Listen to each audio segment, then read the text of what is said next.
Hello, scholars. Welcome to lesson number 7 in our study of Westward Expansion.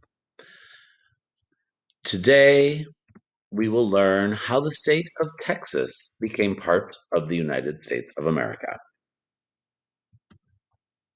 So, we've been talking about, right, the United States being this area right here, right? Recently, how Kentucky and Tennessee became states, and then Ohio, Indiana, eventually the rest of this Northwest territory.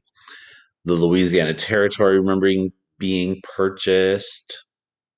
And then we have these areas where territories have been established. People are really moving and settling. And then right here, this area that's today Oklahoma.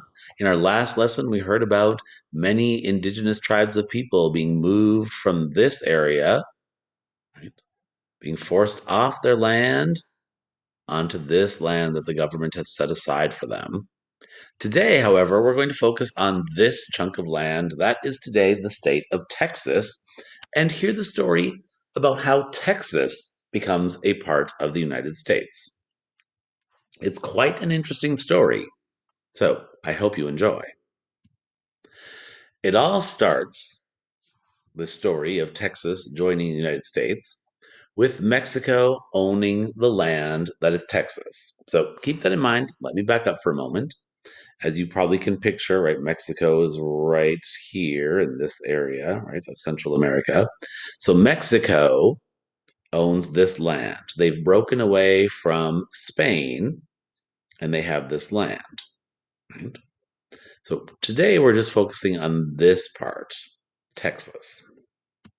So Mexico owned that land that is Texas.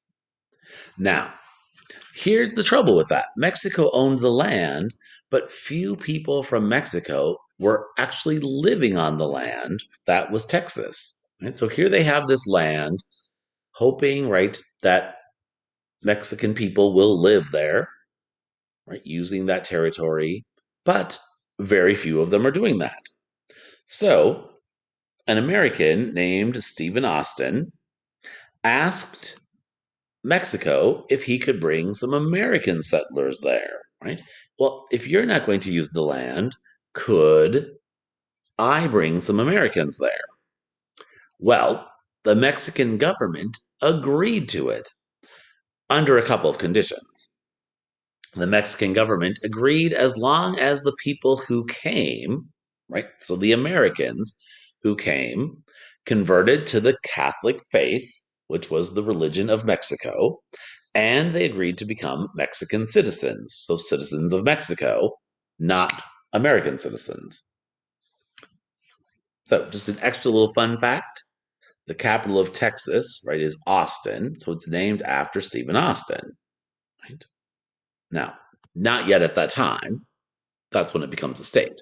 But for now, it's a colony, right? This territory of Mexico's where people aren't living there. So now Americans have come there. Mexico has agreed to let them as long as they do those two things, convert to the Catholic faith and become Mexican citizens. Well, scholars, by 1830, no more Americans were welcome in Texas, and the Mexican government soon wanted their land back. Hmm. Any thoughts on why the Mexican government has changed their mind? Why are they saying no more Americans? Why do they want the land back that they've been letting Americans live on? Well, the Americans did not keep their promise to convert to the Catholic faith, and they did not keep their promise to become Mexican citizens. So, after some time went by and they weren't delivering on their promise, Mexico wants them off the land, wants the land back. Well, if you are an American living on this land and you've been living there and you're now used to your life there, are you going to be so willing to give up that land? Even though you had made a promise, years have gone by when you didn't have to honor this promise. So Now it seems unnecessary to have to do that. That's what leads to a war. And a famous phrase you will hear about soon called Remember the Alamo.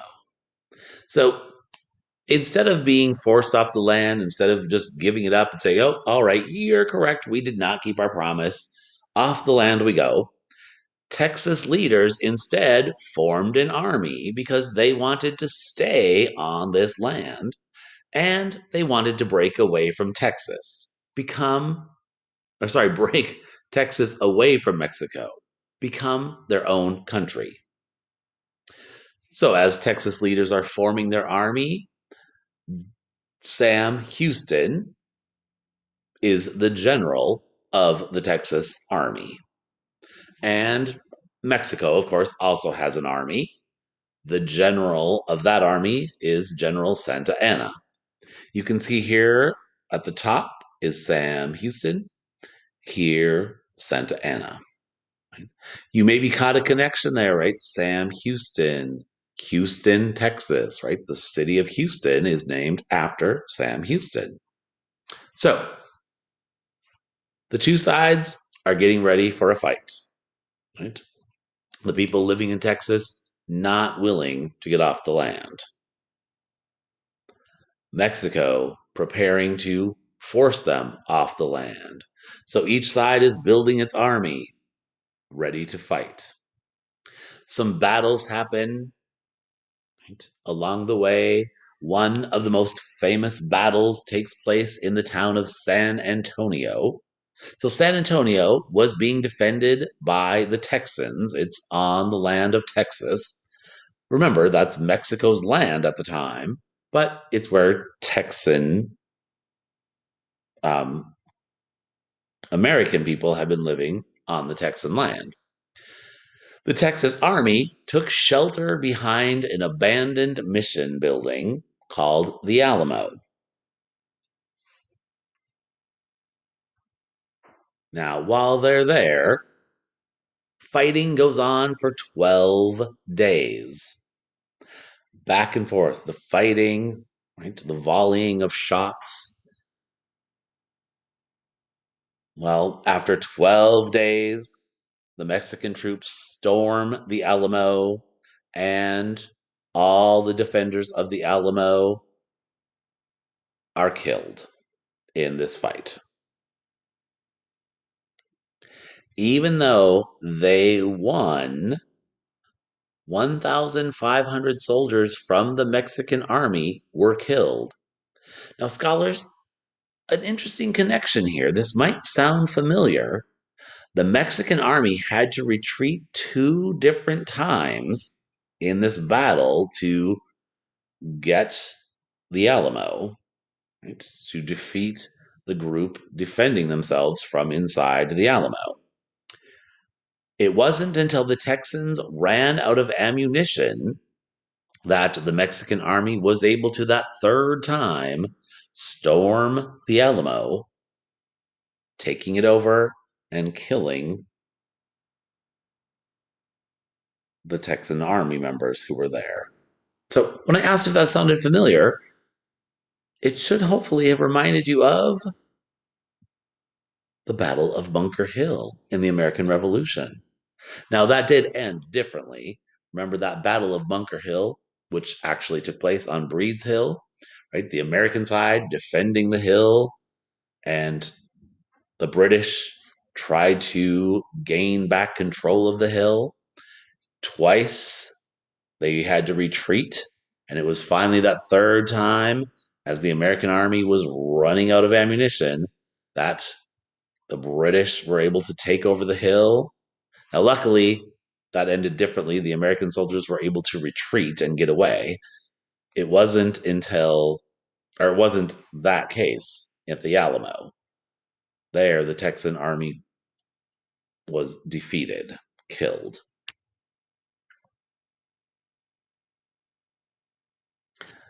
That was not all of the Texas Army there. That was just one, like, regiment of the army. Overall, Mexico had a huge army and Texas had a tiny army. Wait a minute. Does that also sound familiar? Right? One side having a very large army, maybe well trained. The other side having a small army, not as well trained, fighting to try to hold on to their land. Hmm. This sounds a lot like another similarity to the American Revolution. The second major battle that I want to tell you about was a surprise attack. A surprise attack at the Battle of San Jacinto.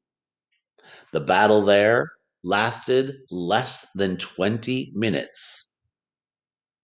It was a surprise attack by the Texas Army. In this surprise attack, half of the Mexican army was killed, and the rest of them were captured. In this battle, the Texan army captured General Santa Anna. This victory for the Texans and the capture of General Santa Anna led to Texas gaining its independence from Mexico. Hmm. Who else led a surprise attack in a famous battle, taking the enemy by surprise? Did you think about Washington's surprise attack on Trenton when they crossed the Delaware River on Christmas night? This, in a similar way, was another surprise attack where the Texan army, right, secretly surprise attacked the Mexican army. So, after that, General Santa Anna captured the Mexican army, half killed, half captured. That led to Texas winning its independence from Mexico and becoming its own country. Now, you'll note here it says its own independent country for 9 years. I'll get to more of that later. When they win their independence and become their own country, Texas voted for their best military general, Sam Houston, to be the first president of their country, which they named the Republic of Texas. Now, wait just a moment. Does this sound familiar as well? Remember, the United States had elected its best military general to be its first president. So there are many similarities here to Texas winning its independence from Mexico to the United States winning its independence from Great Britain. Now, back to this independent country for 9 years comment or wording you see up here. So, what Texas actually wanted when it was fighting to be independent from Mexico was to become a state in the United States. So, why not just do that? Well, in 1845, Texas did indeed become a state in the United States. It became state number 28.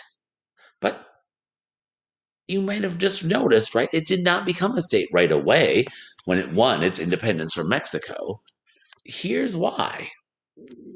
When it gained its independence from Mexico, if it had entered at that time, 9 years earlier, it would have been a state that allowed slavery.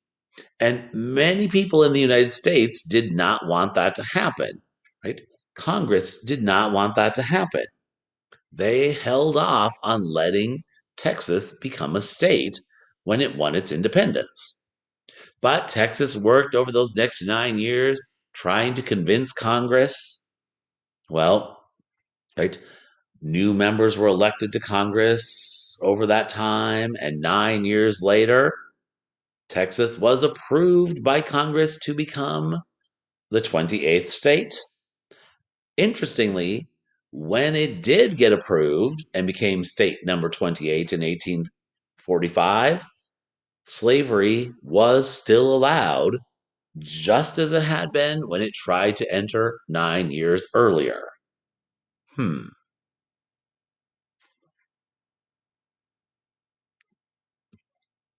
So today, we learned how the state of Texas became part of the United States of America, how it first won its independence from Mexico through a a war that had many similarities to the American Revolution.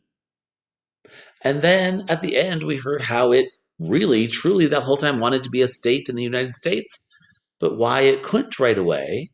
And then how it spent 9 years as its own independent country, before being approved to join the United States of America. And now, your assignment. Open that attached Google form and answer the 5 questions about today's lesson. Remember, you may look back at the lesson, listen to information again in this video. Be sure to click submit at the bottom of that Google form below question number 5. That's how your answers get sent to your teacher. Good luck. Thanks for joining me. And next time, we further our story of the United States becoming the size that it is today. Thanks for joining me.